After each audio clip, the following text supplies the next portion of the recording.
Que mi coqueta biblioteca iba adquiriendo un sereno y agudo aspecto era una incuestionable realidad.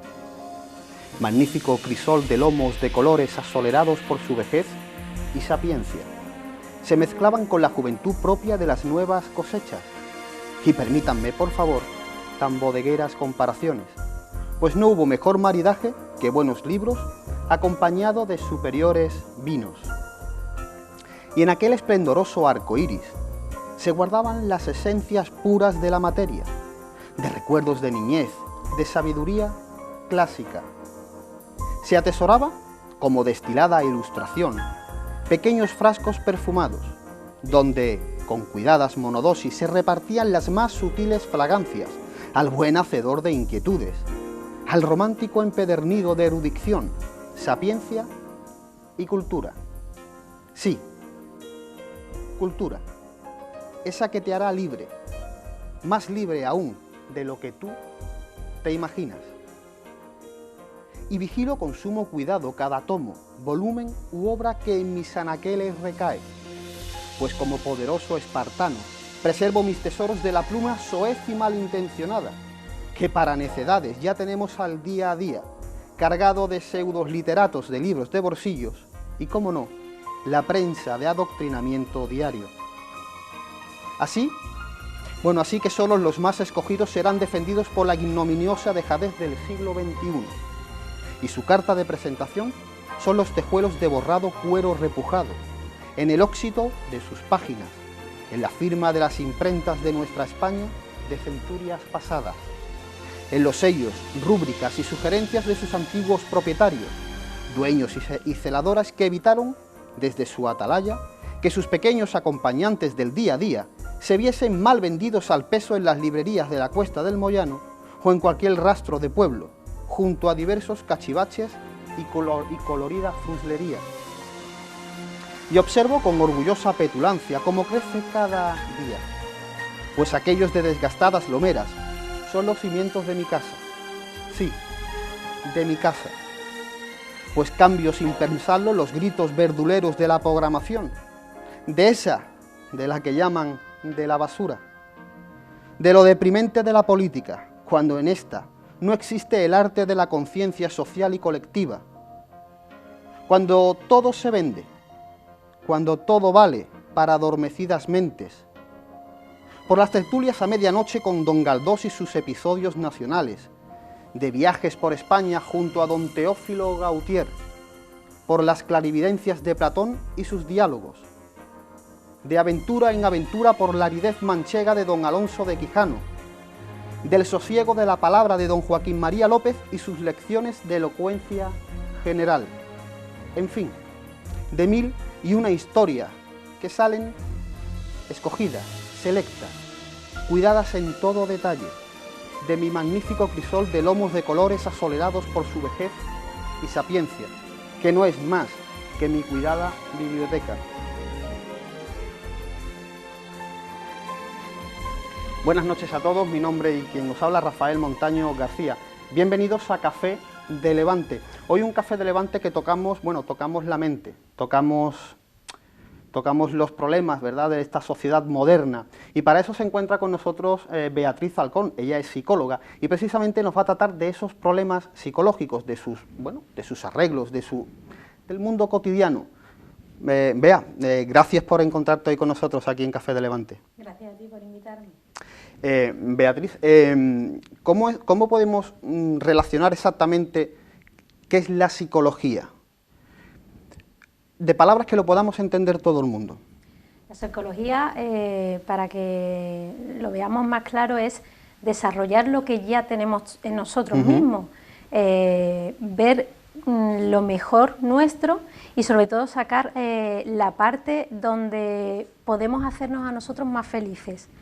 Las herramientas las tenemos en nuestra mano, no están en ningún lado, no están fuera, están en nosotros mismos, porque solo nosotros sabemos cómo estar bien y cómo intentar ser un poquito más felices dentro de los problemas que hay en la vida, que todos tenemos. ¿Y por qué te dedicas, Beatriz, a la psicología? ¿Lo tenías claro? Yo desde siempre, siempre lo comento, nunca ha habido No recuerdo que me gustara antes algo diferente a esto. Siempre me ha gustado la psicología, siempre he leído mucho sobre temas de psicología, de psicoterapia, desde pequeña. Siempre me ha llamado mucho la atención y cuando terminé pues mis estudios básicos, los que tenemos que hacer todos para llegar a la universidad, no había otra opción, no había nada más para mí. Yo tenía muy claro que era psicología, solo psicología. Entonces pues no tuve que pensarlo. Beatriz, siempre he tenido una pregunta guardada en el tintero cuando tengo la posibilidad de hablar con alguien que ha estudiado la mente humana.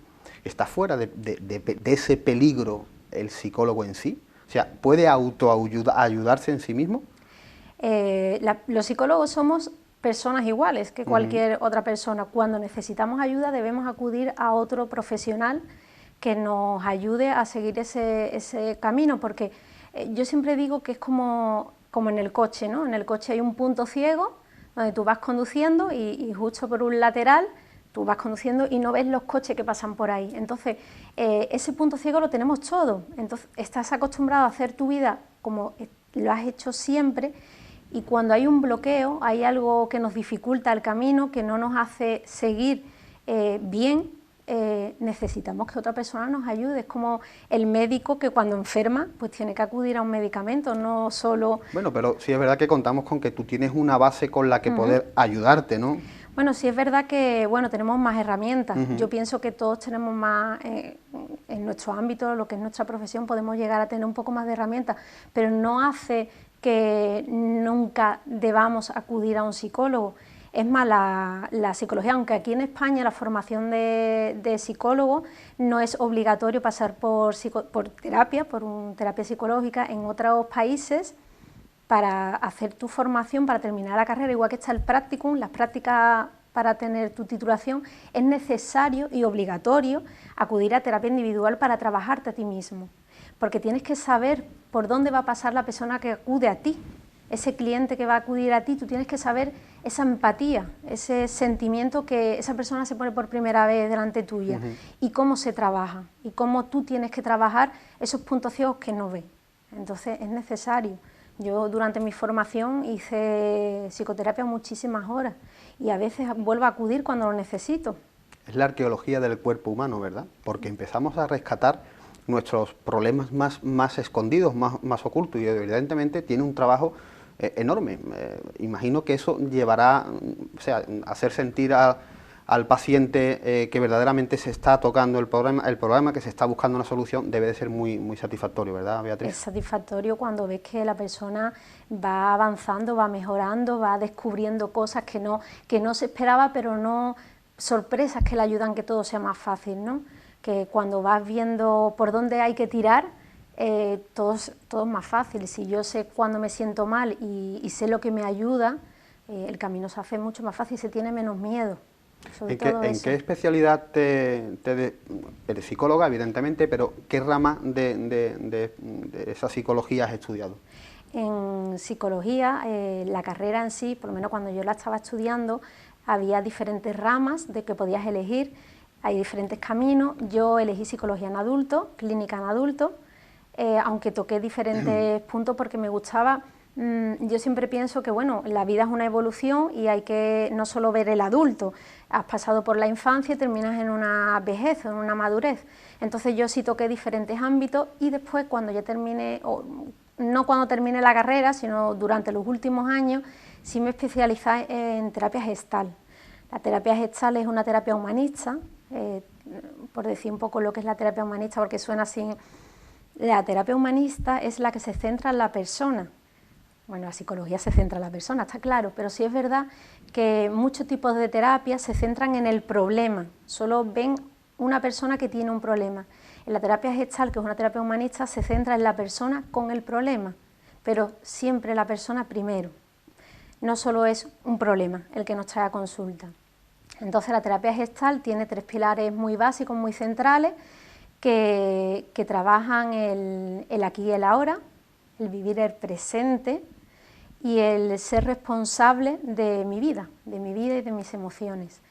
y bueno, es una terapia que creo que ayuda mucho, hace que vivamos la día, los instantes que son realmente lo que importa.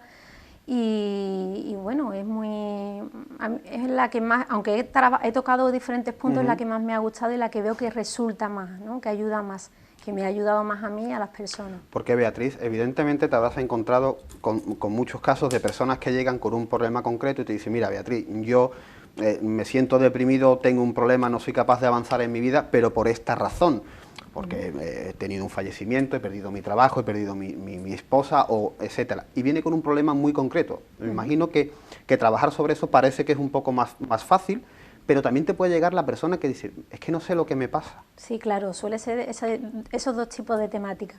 Sí es verdad, cuando viene una persona con un problema en concreto, se va más directo, se va a eso en concreto a trabajarlo. Pero sí es verdad que a esa persona le ha afectado ese problema porque ha tenido una evolución en su vida, ha sobrevivido, como quien se dice, siendo de una forma, y le ha afectado más ese tipo de problema que a otra persona a lo mejor no le hubiera afectado tanto. Entonces, aunque hay que trabajar el problema, porque es a lo que acude, hay que ver también qué le ha pasado y qué le pasa a esa persona para que en este momento, aquí y ahora, te afecte tanto. Entonces, eso es la terapia gestal, ¿no? El trabajar este problema que tienes aquí y ahora, porque a lo mejor en otro momento de tu vida no te hubiera afectado para nada tanto como ahora. Si quieres, te puedo leer un poquito de este libro, que viene muy claro cuáles son las bases de la terapia gestal y bueno, así ayuda a comprenderlo un poco. Dice, vive ahora, es decir, preocúpate del presente más que del pasado o del futuro. Vive aquí, relaciónate más con lo presente que con lo ausente. Deja de imaginar, experimenta lo real. A mí esta frase sí me gusta muchísimo, porque dice, deja de imaginar, ¿no? Pasamos tantas horas fantaseando con lo que será, con lo que fue, que nos olvidamos realmente de lo que está sucediendo aquí en este momento. Y es muy clarificador. Lo que pasa es que todo eso, yo siempre lo relaciono. Hoy, mira, precisamente hoy me acompaña en nuestro café, me acompaña Diálogos de Platón. Yo creo que fue el primer psicólogo verdaderamente que llegó a darle forma, ¿no?, a los pensamientos humanos, a la verdad, a la inteligencia, al amor, a la política, a las relaciones sociales, a los miedos. Creo que verdaderamente es ese primer psicólogo, ¿no? Entonces, eso que dices de no pensar en el pasado, evidentemente vivir el presente es lo que nos toca, pero siempre tenemos un nexo de conexión con nuestro pasado, porque si no, no seríamos lo que hoy somos, ¿verdad? Exacto, no somos si no fuera por esa historia que tenemos preliminar. Entonces, ¿cómo podemos levantarnos por la mañana y separarnos de ese pasado? Porque es tangible, está latente a cada paso. Claro, una cosa es no separarme del pasado porque soy lo que soy gracias a esa historia y soy incluso recordando esa historia previa que tenemos, pero una cosa es pegarme al pasado o querer cambiar ese pasado que ya no existe, que realmente ya es una fantasía, ya no queda rastro, solo queda el recuerdo en ti. Entonces es lo que pasa muchas veces, lo mismo con el futuro, que verdaderamente no existe, ya no está, no es tangible, no está aquí. Solo queda el recuerdo. Entonces, ¿qué pasa si yo me pego a esa historia que ya realmente es una fantasía y no estoy viviendo lo que me toca ahora, que es esto, que es lo que puedo, yo siempre lo digo, lo que puedo palpar, lo que puedo tocar con mis manos? Eso es lo que realmente existe. Sí, pero estarás conmigo que el positivismo es algo que hay que guisarlo todos los días. Y eso está... Hay que trabajarlo. Hay que trabajarlo, pero eso sí está muy unido al futuro. Claro, tengo que pensar que hay un mañana. Claro. Pero no pensar continuamente en el mañana. O sea, mañana esa ilusión por seguir viviendo es el motor cada día. Si dijéramos no va a haber un futuro, yo no me quedaría parada. Pero, ¿qué pasa si no vivo el aquí y el ahora y solo me centro en lo que será sin existir? Sí, tienes una realidad paralela que no es real, no es palpable, no es real, evidentemente. Mira, la ansiedad, tú lo sabes mejor que nadie, es algo por el que quizás el 70, el 80% de las personas van a pasar alguna vez en su vida. Yo cuando en mi momento también pasé la ansiedad, porque que levante la mano, quien no ha tenido ansiedad o problemas, o por qué me pasa y por qué estoy así y tal.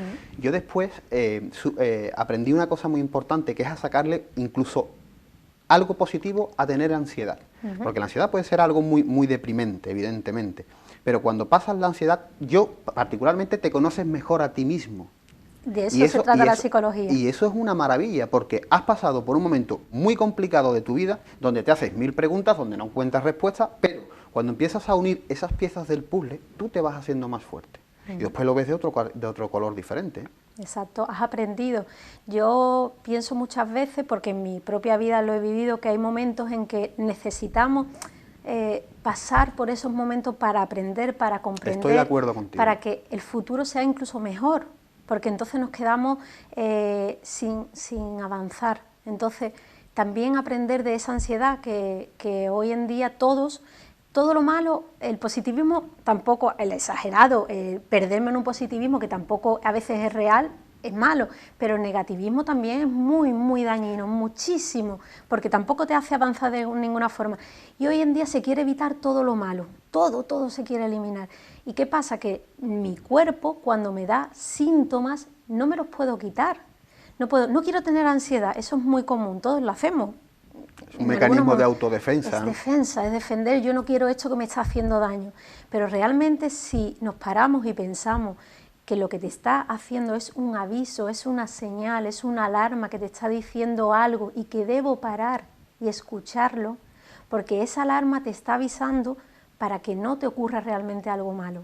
Entonces a veces la ansiedad es una llamada de atención que te da el cuerpo, que tú no la entiendes porque te está hablando en un lenguaje completamente diferente, que es a través de nuestro cuerpo y no a lo que estamos acostumbrados, que es el pensamiento, las ideas y demás, es a través del cuerpo. Debemos pararnos, intentar escuchar qué me quiero decir a mí mismo, pero para después avanzar, saber también los recursos que tengo, la valía que tengo, para que en un futuro yo sepa afrontar estas dificultades que la vida trae todos los días. Claro. A lo que ibas comentando, a lo que estás explicando ahora, yo te voy a poner un pequeño ejemplo que, es más, lo he notado hace pocos días y se lo he llegado a comentar a mi familia y lo he llegado a sacar un poco a conclusión. Hace poco cuelgan un vídeo en las redes sociales donde se ve la naturaleza dócil y la naturaleza buena del ser humano. O sea, el ser humano por naturaleza es un ser humano bueno, ¿no? Es una persona que tiene valores y tiene sentimientos. Somos animales sociales. Exactamente, es lo que nos diferencia de los animales, ¿no? Evidentemente. Bueno, pues cuando ponen ese vídeo de escasos minutos donde hay ayudas entre el ser humano y tal y cual, crea una sensación de alivio personal entre todo el mundo que comenta, incluso hay gente que llora y tal, pero yo me pongo a analizarlo y es porque empezamos a sentirnos muy deshumanizados, porque diariamente estamos recibiendo noticias malas. Pones el televisor y el 90% de las noticias de cualquier informativo es guerra, muerte, destrucción, violencia, tal. La televisión diaria, la prensa diaria, te machacan con problemas y tal. Entonces, cuando ves un resquicio de luz, nos agarramos a ello, cuando debía ser al revés, cuando debíamos estar acostumbrados a ver buenas noticias y sorprendernos cuando sale algo mal. Pero sí es verdad que casi todo lo que sale en las noticias nos separan, nos quitan de la empatía, nos deshumanizan, como tú dices, nos hace sentirnos fríos e individuales. Claro. O sea, en donde hay relación con el otro es a través de la competitividad, que realmente no es la naturaleza nuestra. La nuestra es colaborar, ser sociales, como dice la palabra, sociales. Eso conlleva ser empático.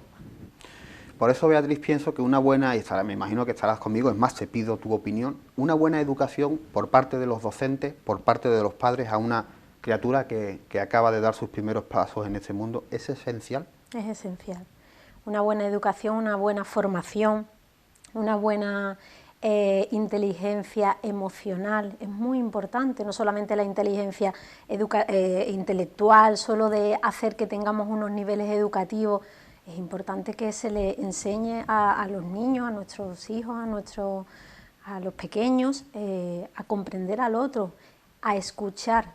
Y eso se empieza aprendiendo a escucharme a mí mismo, a pararme, a escucharme, qué siento, cómo me siento, qué son mis sentimientos, mis emociones, y escuchar al otro. Es necesario que seamos empáticos y que nos pongamos en la piel del otro para sentir eso que en un momento dado puede hacerle daño a otra persona. Claro. ¿Piensas, Beatriz, que es peligrosa la sobreprotección que se le da muchas veces a los pequeños?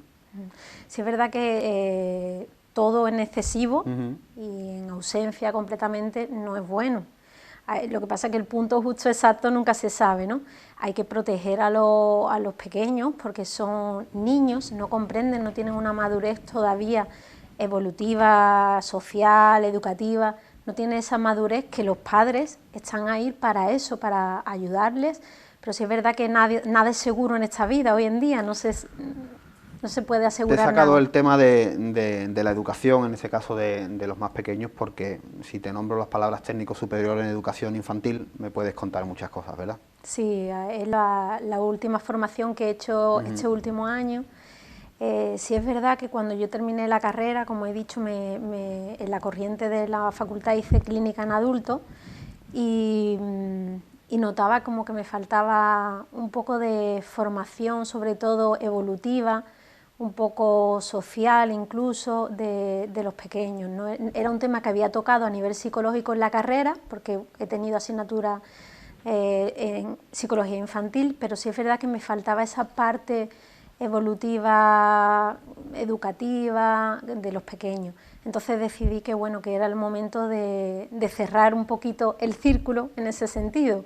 Y fue la formación que hice, ¿no? El técnico de educación, que bueno, que es la persona que está ahí en la guardería, que enseñan, educan en los primeros años de 0 a 3 años en los coles, ¿no? Sobre todo en las guarderías y demás, de 0 a 6 años. Beatriz, nos ha sorprendido la prensa diaria estos días con la triste noticia del fallecimiento de ese pequeño que se ha quitado la vida. Yo creo que pocas noticias me pueden hacer tanto daño como eso, sinceramente. Yo es que no sabría, evidentemente no sé darle una explicación, pero tú como profesional, Beatriz, ¿cómo encasillamos a un chico que llegando a ese límite puede llegar a hacer eso que para mí particularmente es algo impensable? Yo cuando vi la noticia leí también la carta del pequeño de 11 años. Sí es verdad que lo único que pude ver, lo único que sentí fue una inmensa tristeza, porque me parece que con 11 años, tan pequeño, cuánto sufrimiento ha tenido que tener ese niño en el cole o donde fuera, ¿no? Y a mí lo único que me hace pensar es que hay que escuchar a los pequeños. Muchas veces creemos que son niños, que no pasa nada, se le da poca importancia a algunas cosas que deben dársele importancia y se le da demasiada a cosas que habría que quitarle un poquito de importancia. Y a los niños pasa un poco eso, ¿no? Muchas veces no se les escucha, se les dice, ya pasará, tal.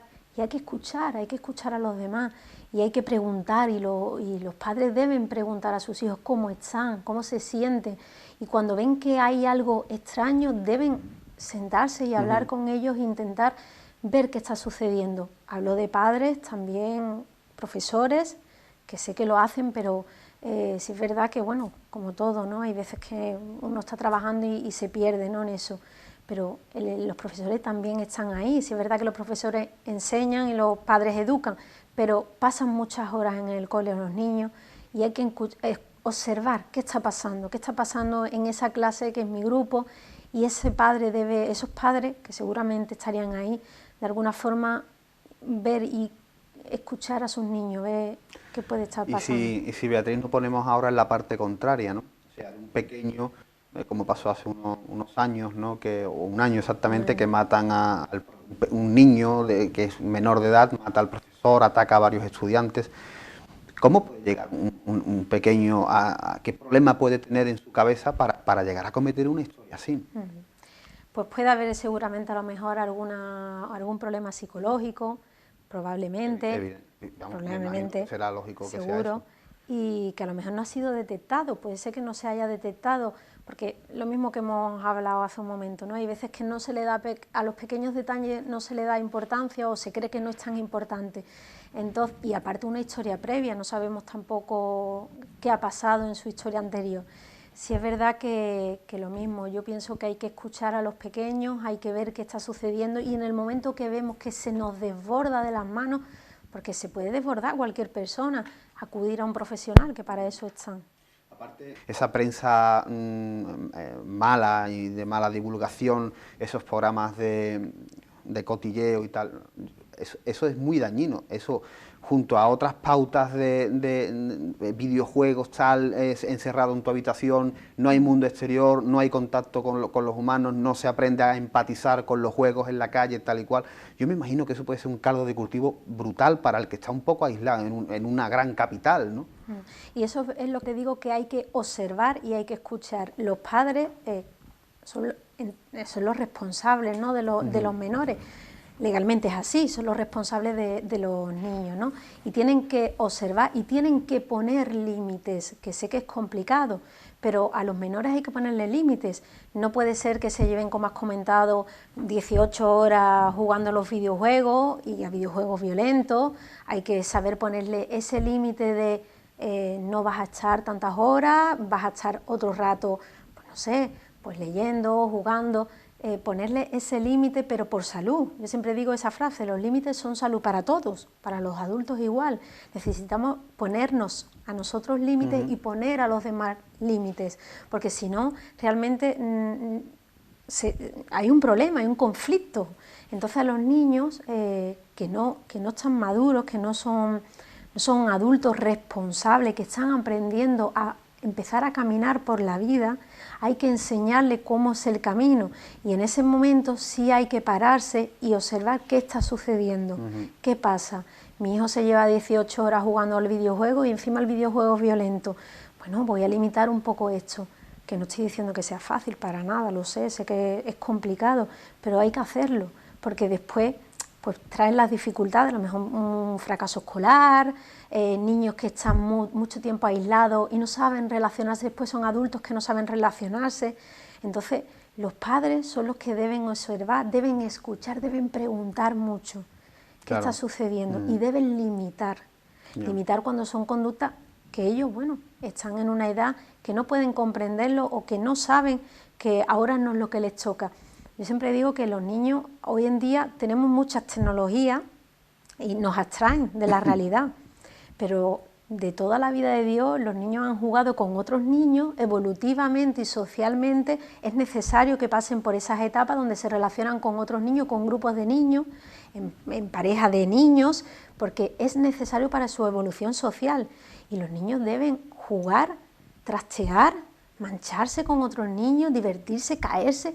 Eso, pelearse con otros niños, porque es la parte de aprendizaje que les toca para un futuro. Pues Beatriz, nosotros lo vamos a dejar en este punto. Me gusta esa frase de evolucionar, esa palabra de la evolución del ser humano es muy importante, la evolución social, ¿verdad? Volvemos en unos minutitos nosotros aquí a Café de Levante, pasamos unos momentos a publicidad y seguimos hablando con Beatriz precisamente de esto y de más cositas que nos ha preparado.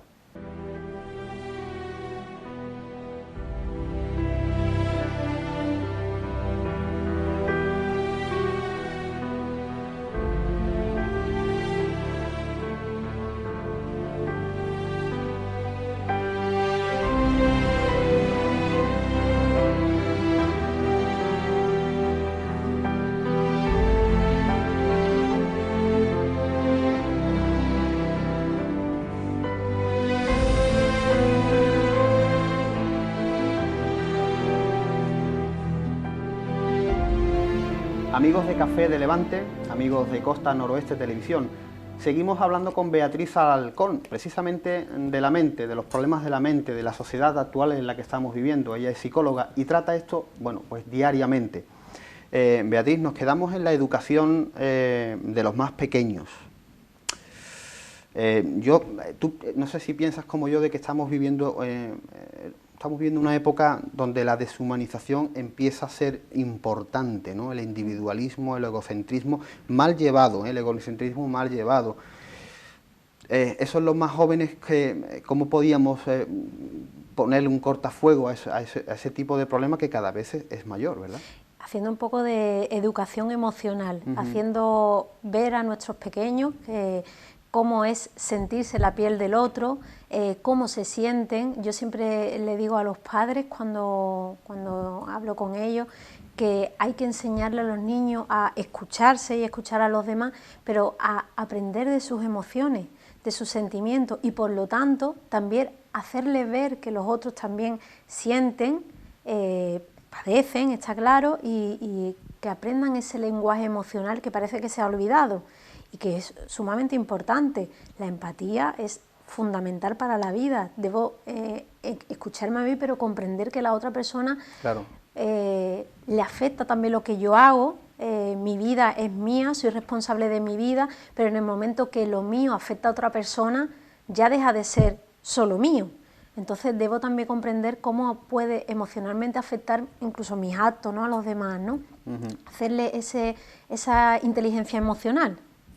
Y evidentemente Café de Levante, que es ese espacio, ¿no?, llevado a la literatura y a la cultura, y en este caso a la ciencia, evidentemente, siempre está ligado, evidentemente, con la literatura. Hoy nos has traído un magnífico crisol literario que lo tenemos en nuestra mesa.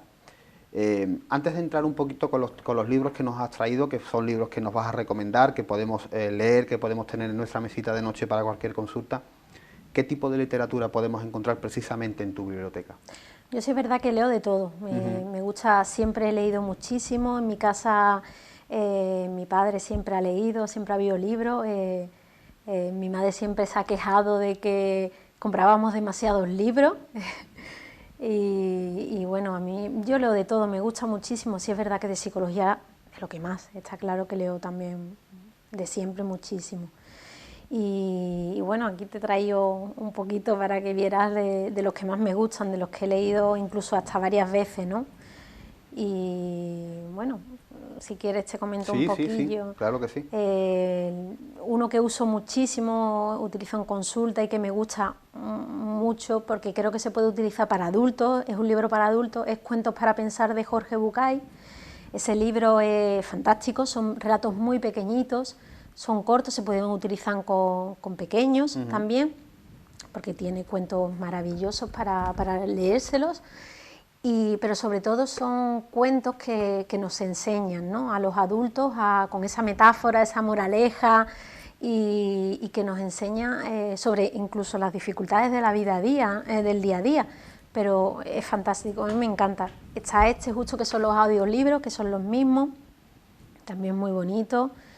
Y bueno, un poco así de la literatura que leo, sobre terapia gestal, que es la formación que he hecho. Me gusta leer mucho porque también hace mucho, se relaciona mucho con una filosofía de vida, de cómo ser en el día a día, de cómo vivir la vida desde el aquí y el ahora, como habíamos hablado antes, de responsabilizarme de lo mío, de mis sentimientos, de mis emociones, de lo que hago.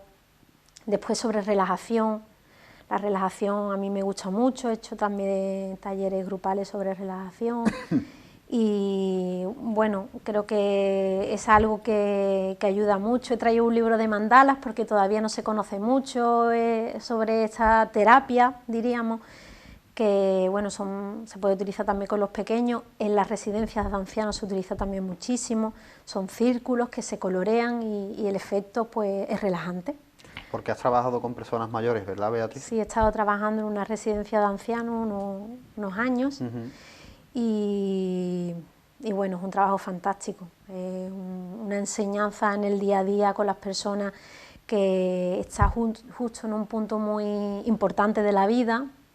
Yo no digo que sea al final para nada, pero es una experiencia vital muy grande y la verdad que el trabajo es muy satisfactorio con las personas mayores. Se aprende muchísimo. Yo creo que es el ámbito donde he aprendido más en mi vida.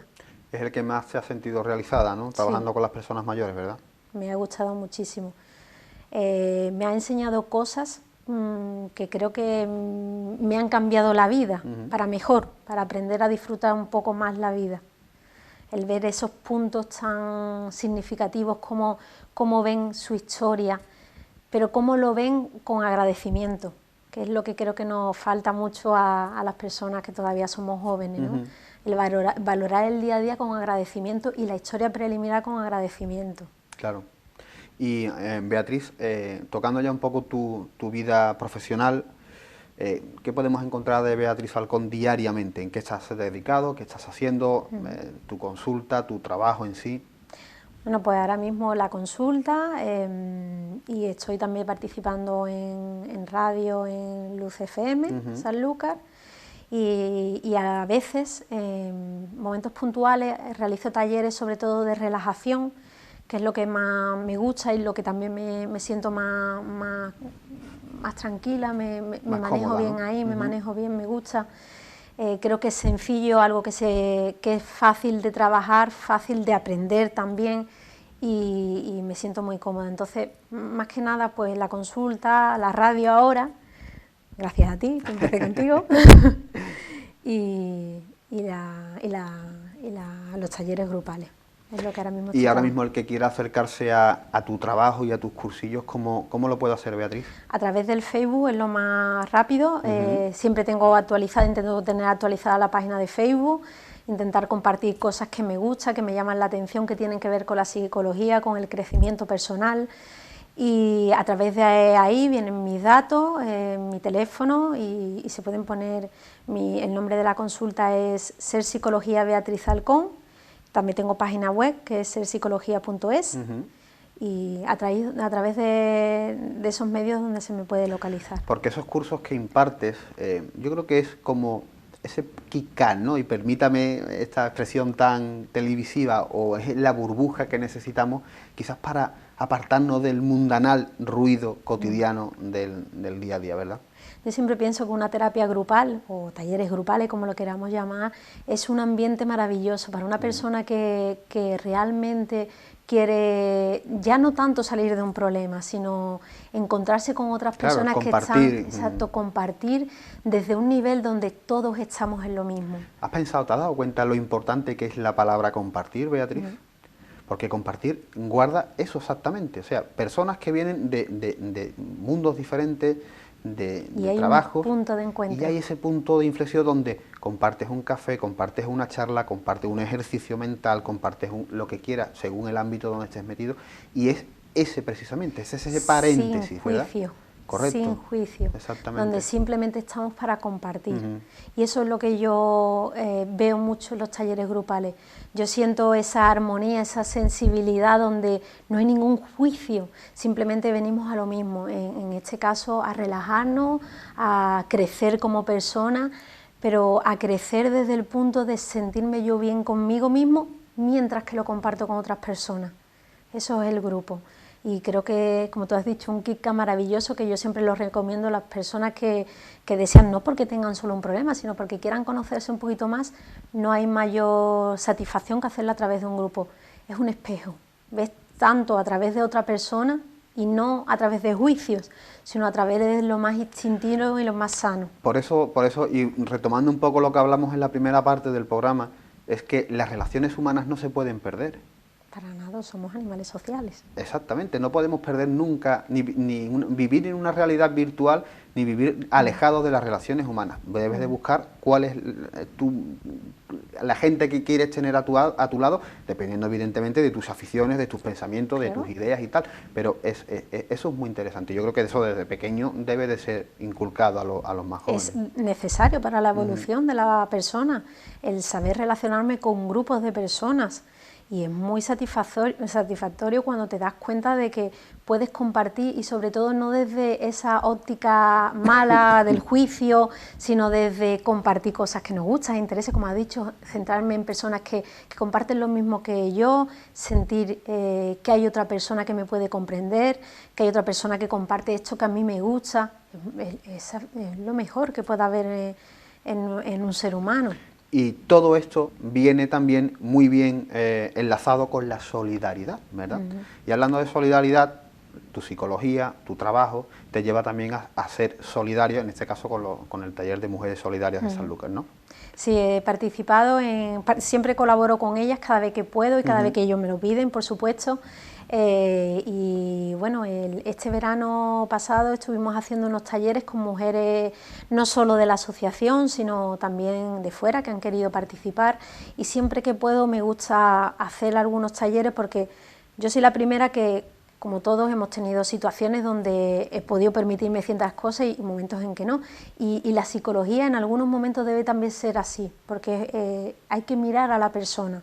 Entonces he hecho algunos talleres donde simplemente pues no había que pagar nada, solamente yo siempre digo que con estar era suficiente, y si han podido llevar a lo mejor algún alimento para una persona necesitada, pues fantástico. Entonces en eso ha consistido los talleres que yo he hecho allí. de autoayuda, hice durante una temporada, y los últimos también sobre relajación, donde las personas pues tenían que traer un kilo de algo, un litro de leche, un kilo de arroz, tal, que si no se podía, no era para nada obligatorio, la simple presencia era suficiente. Y bueno, siempre pienso que hay que, dentro de nuestro mundo, de nuestra historia, de nuestra realidad, siempre hay que dejar un espacio para también regalarle a otra persona, que a lo mejor lo necesita y que a lo mejor en otro momento nosotros lo necesitemos. Eso que es a lo mejor estar con otra persona y compartir eso donde no haya nada de por medio, incluido el dinero, simplemente dar ese tiempo, que no es nada más valioso que el tiempo, y regalárselo a otra persona. Claro. Y tocando un poco ahora el tema de cómo adoptar, ¿no?, una postura positiva cuando tenemos una ansiedad, cuando tenemos una depresión o cuando verdaderamente se nos viene encima problemas que no sabemos cómo poder afrontar. ¿Cuál crees tú que es una autodefensa práctica, ¿no?, digamos, para ya la persona adulta, de poder defenderse de esos enemigos externos que no sabemos cuándo nos puede llamar a nuestra puerta, ¿verdad? Hay una teoría, no sé si la conoces, que se llama el principio 90-10, que dicen que la vida trae problemas y es el 10%, de un 100% es el 10% que tú no puedes controlar. Que tengas un problema en el trabajo no se puede controlar, pero hay un 90% que tú sí puedes controlar, que es la actitud que tienes ante ese problema. Entonces sí es verdad que todos tendemos a que cuando nos viene un problema nos venga el pensamiento de ya no voy a poder, no voy a superar. Magnificarlo todo. Todo, y siempre a través del lado negativo. Yo siempre invito a que si vas a hacer eso, que solemos hacerlo todo, dale también el otro lado de la moneda. Intenta ver también el lado positivo que estás olvidando y que también existe. Existen los dos polos, tanto la parte negativa como la parte positiva. Entonces, cuando tendamos a mirar que todo me va mal, vamos a mirar lo que sí me va bien, que también existe. Y así, haciendo ese tipo de ejercicio o de pautas, va cambiando nuestra forma de ver la vida, nuestra forma de movernos por el mundo. Sería interesante también, Beatriz, que no nos levantásemos por la mañana pensando que es una carrera de fondo, ¿verdad? Que muchas veces tendemos yo verdaderamente no culpo al individuo así, yo no culpo a nosotros mismos, al ser humano, sino a esta vida moderna, pero sí es verdad que parecemos que vamos a una carrera de fondo. Pero tú eres responsable de tu vida. Nadie más en el mundo es responsable de tu vida que tú mismo. Sí, pero muchas veces los problemas vienen siempre, en un gran caso, el 10% incontrolable. Exactamente, por personas ajenas, por problemas ajenos. En ese principio, el ejemplo que ponía el escritor, el que creó este principio 90-10, decía esto de me levanto por la mañana, voy a tomarme el café con mi familia y de pronto estoy vestido para irme a trabajar, ya voy un poco tarde, mi hija me tira el vaso de café encima.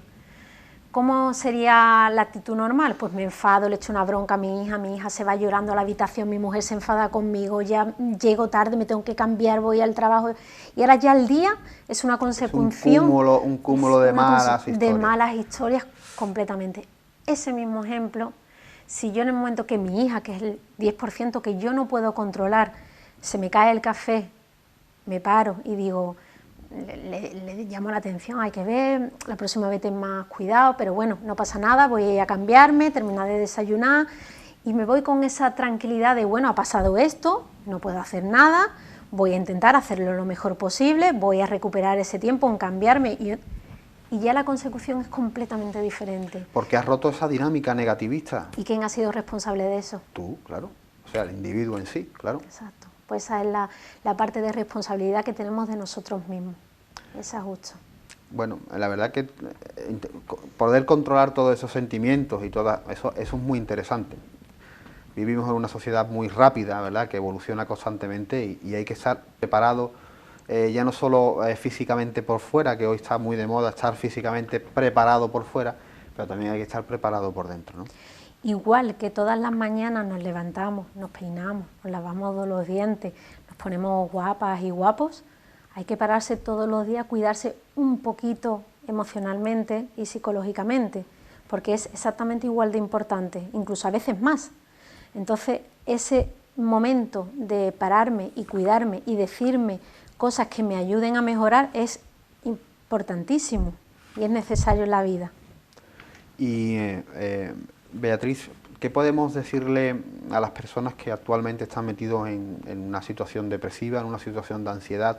Esas primeras pautas que deben de seguir, eso es lo que has comentado, de escucharse a sí mismo, pero cuando muchas veces estás totalmente bloqueado y no eres capaz de escucharte a ti mismo, ¿qué podemos hacer? Porque entonces sí existen las relaciones personales y esa solidaridad, por ejemplo, del psicólogo, ¿no? Exacto. Pedir ayuda, cuando se me desborda una situación hay que pedir ayuda, hay que acudir al profesional, está claro, siempre pongo el mismo ejemplo, pero si se te pica una muela o vas al dentista, ¿no? Pues cuando te pones enfermo de una enfermedad grave vas al médico, entonces cuando uno está mal debe acudir al profesional que trabaja esto, que es las depresiones y demás, y pedir ayuda también a la familia, a los amigos que tenemos cerca, si necesitamos sentirnos acompañados, pedirlo, no esperar, hay que pedir lo que necesitamos en ese momento. Y yo siempre digo que, bueno, a lo mejor un poco positivo, porque yo siento que soy muy positiva, pero pienso que todo pasa, tanto lo bueno como lo malo, y a mí eso me ayuda, Sí, pensar que todo pasa. Pasa muchas veces que eso que pasa muchas veces nos deja media, ¿verdad? Pues habrá que ver qué me ha pasado para que me haya dejado una huella tan significativa que a lo mejor no me haga avanzar. Beatriz, ¿qué opinión te guardas tú personalmente de los remedios naturales que encontramos actualmente? Triptófano, flores de Bach, para tratar ciertos problemas. Bueno, yo también he hecho formación en flores de Bach. Yo pienso que, bueno, cuando se tiene una dificultad del día a día, algo que no sea tan grave como para acudir a lo mejor al médico, no sé, pues siento a lo mejor un poquito de ansiedad por la situación del trabajo o tal, debemos a lo mejor empezar primero por los niveles un poquito más bajos, ¿no? Porque sí es verdad que me da la sensación que todos tenemos mucho miedo de tomarnos a lo mejor psicofármacos y demás, pero es a lo que tendemos a acudir primero, ¿no?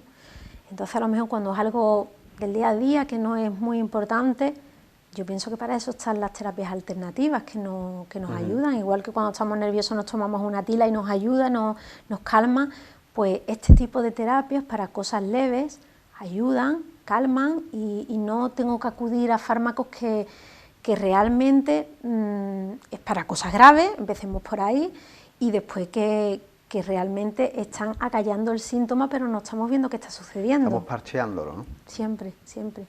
Como una alfombra, voy guardando abajo, pero llega un momento que la alfombra se desborda.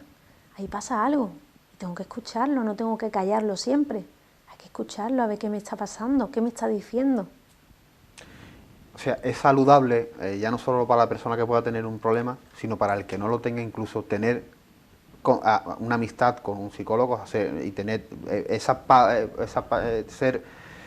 tener la pauta, ¿no?, de ir y lo mismo que hacemos una revisión médica en el trabajo y tal, pues poder ir al psicólogo y contarle, pues mira, tu día a día y a ver qué conclusiones puedes sacar. Puede ser también eso algo... se llama ir a terapia para crecimiento personal. Eso es fantástico. El ir a conocerme a mí mismo, ver por dónde tiro, ver qué cosas me ayudan, ver qué cosas no me han ayudado, ver qué historias se me han quedado como huellas en mi vida y hace que me dificulte, y ver cuáles también se han quedado y me ayudan. Es crecimiento personal y eso también se trabaja muchísimo en terapia y cada vez más. Antes no se hacía, no se conocía, pero cada vez hay más personas que acuden a consulta simplemente para aprender de ellos mismos y para sacar su potencial, las herramientas que están en ellos. Mira, antes hiciste mención a lo de ese padre que se le cae el café encima y, bueno, tiene dos maneras de actuar, ¿no? O lo piensa fríamente, es consecuente con lo que ha pasado, intenta volver a encadenar ese puzzle que se ha roto en ese momento para seguir un día a día que no se le vaya de las manos tan temprano, ¿verdad? Tú sabes que yo creo que eso es son pautas muy saludables que se pueden llevar al mundo empresarial. Y yo, es más, creo que ya se está llevando al mundo empresarial, porque tú puedes ser un empresario y tener gente trabajando y tomar esa actitud o tomar totalmente la la contraria y generar ese mal rollo y ese mal ambiente en una empresa, nada más que llegas a las 8:30 o a las 9 de la mañana, ¿verdad? Yo creo que puede ser hasta productivo incluso para cualquier empresa. Claro, hay un tipo de psicólogo que trabaja en empresas y se trabaja eso, ¿no? Sacar el mayor potencial de cada trabajador de forma individual y en colaboración con el grupo de trabajo, ¿no? El fomentar la armonía, el apoyo entre compañeros y el apoyo para sacar el producto, lo que se trabaje en esa empresa, lo que se quiera conseguir en esa empresa, a través de la buena, el sentirme bien como trabajador y bien con mi trabajo. Eso sí se ha trabajado mucho, sí es verdad que desde que estamos en crisis y demás, pues todo ha parado mucho, ¿no? Pero sí es verdad que la satisfacción personal de cada uno se muestra en los pasos que damos día a día. En una empresa, si el trabajador está satisfecho y se siente en grupo, valorado y con esa parte del grupo, soy una parte más del grupo, eso después repercute en el trabajo. No es todo muchas veces el dinero, ¿eh? O sea, hablando en este caso en el tema laboral. No debería ser ninguna parte el dinero. Evidentemente en el tema laboral sí hay una gran parte importante que es tu recompensa económica, ¿no? Pero que en otra parte también quizás ese trabajador lo que está esperando también es que se le valore un poco su trabajo y su esfuerzo, y no recompensado quizás con dinero, sino con eso mismo, con el buen hacer, ¿no? de su labor diaria. El valorar a las personas, parte de empatía, en la parte de la empatía, el reconocer lo que cada uno aporta en nuestra empresa, lo que sea, es completamente necesario. Se debe de saber que si un trabajador está contento, el trabajo siempre será mucho mejor, de mayor calidad, el esfuerzo será... Nos veremos siendo parte de esa empresa, aunque no sea nuestra, está claro. Y eso sí debería ser parte del día a día, pero bueno, como todo no es en todos lados, ¿no? ¿Con qué te quedas de tu experiencia laboral? Pues yo siempre me quedo con el recuerdo de todas las historias que me han contado, de todo lo que me han enseñado. Yo siempre digo que cuando una persona se sienta delante mía yo aprendo muchísimo, muchísimo, y de que esa persona también me haga partícipe de su historia, pero sobre todo de lo que me han enseñado. Beatriz, ha sido un placer tenerte en Café de Levante, de verdad. Muchas gracias. Esperemos que el día de mañana podamos volver a charlar precisamente de esto, porque se me quedan muchísimas cosas guardadas, porque este tema es tan grande y hay tantas ramificaciones que podemos tocar que se nos queda corto. Muchas gracias. Amigos de Café de Levante, ha sido un placer volver a estar una semana más con vosotros. Espero que os haya gustado. A mí particularmente me ha encantado, creo que es un tema fascinante. Y nosotros nos vamos a quedar con nuestro rincón literario de manos de Eduardo Domínguez Lobato. Como siempre os digo, buenas noches a todos y sean muy, muy felices.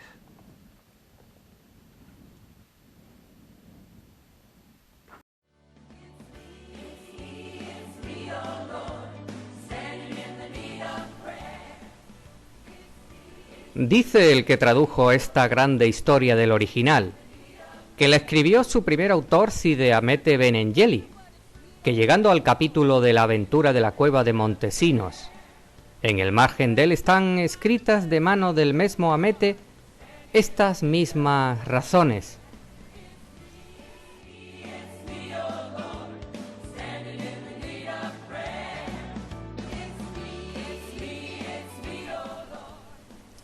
No me puedo dar a entender, ni me puedo persuadir, que al valeroso Don Quijote le pasase puntualmente todo lo que en el antecede capítulo queda escrito. La razón es que todas las aventuras hasta aquí sucedidas han sido verosímiles. Pero esta de la cueva no le hallo entrada alguna para tenerla por verdadera, por ir tan fuera de los términos razonables. Pues pensar yo que Don Quijote mintiese, siendo el más verdadero hidalgo y el más noble caballero de sus tiempos, no es posible.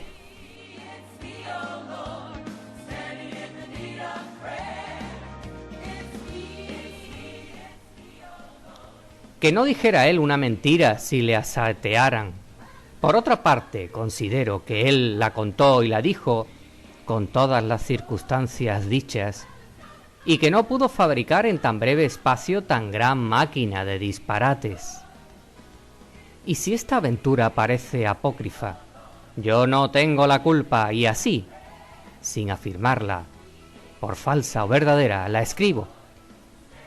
Tú, lector, pues eres prudente, juzga lo que te pareciere, que yo no debo ni puedo más, puesto que se tiene por cierto que al tiempo de su fin y muerte dicen que se retrató de ella, y dijo que él la había inventado por parecerle que convenía y cuadraba bien con las aventuras que había leído en sus historias.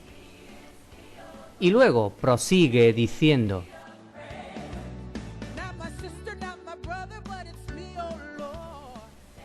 espantóse el primo así del atrevimiento de Sancho Panza como de la paciencia de su amo, y juzgó que del contento que tenía de haber visto a su señora Dulcinea del Toboso, aunque encantada, le nacía aquella condición blanda que entonces mostraba, porque si así no fuera, palabras y razones le dijo Sancho que merecían molerle a palos, porque realmente le pareció que había andado atrevidillo con su señor, a quien le dijo: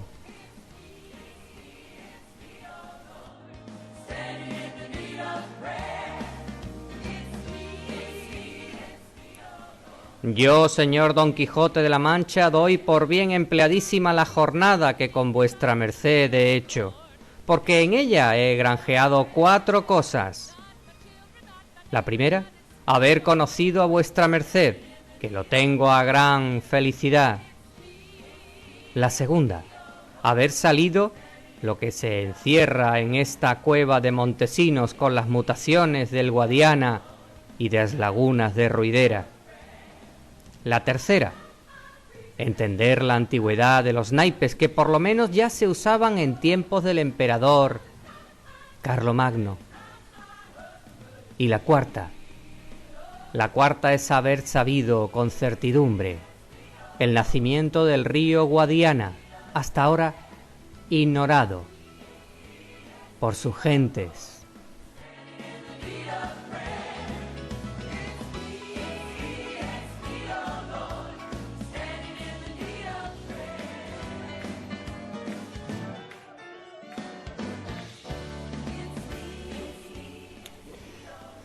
Algo de esta segunda parte de la maravillosa historia de Don Quijote de la Mancha, el caballero de la triste figura. Les habló Domínguez Lobato, Eduardo.